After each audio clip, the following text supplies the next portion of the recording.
اشتغل. بسم الله الرحمن الرحيم، السلام عليكم ورحمة الله وبركاته. معاكم باسم الزمر، برنامج كورة مع باسم.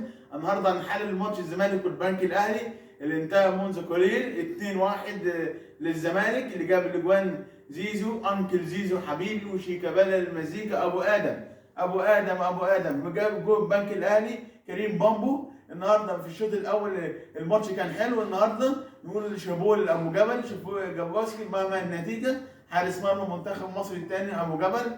والزمالك النهارده والبنك الاهلي لعب الشوط الاول حلو قوي لحد ما يجيب الجون. الزمالك النهارده اسوريو على عند كراري لازم يمشي. مدرب مش حلو خالص، مدرب ما عندوش فكره خالص. كل الماتشات بيلعب بديفندر واحد بس، مش عارف ليه. طب ليه ما لعبش ليه باثنين ديفندر؟ ليه يقفل نص الملعب؟ الزمالك النهارده كان نص الملعب بتاعه كان مفتوح النهارده. هجمات كريم بامبو واسامه فيصل كانوا عاطلين بيهاجموا على الزمالك، واحمد المدبولي كانوا عاطلين يهاجموا على الزمالك.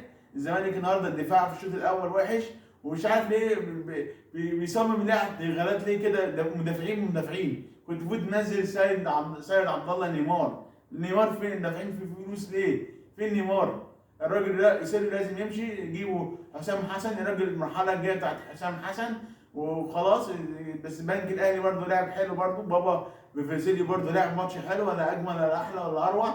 المفروض بقى اللي يمشي بقى المفروض يمشي سوريو، يمشي من الزمالك قبل الزمالك يخش في المعمعة. ربنا ستر على الزمالك النهارده وكسب الماتش 2-1. يعني مش كمال ابو ادم الجميل وزيزو، طبعا زيزو انكل زيزو حبيبي، اغلى لعيب يعني. زيزو ده المفروض يعني ياخدوه المنتخب يعني. بس كده بس. وانتخابات الزمالك يوم 20 اكتوبر خلاص. الزمالك انت حددت قائمه كابتن حسين لبيب. مفيش اشتراك، تفعيل الجرس. الكرة مع مين؟ الكرة مع باسم. والى اللقاء، شكرا، سلام عليكم.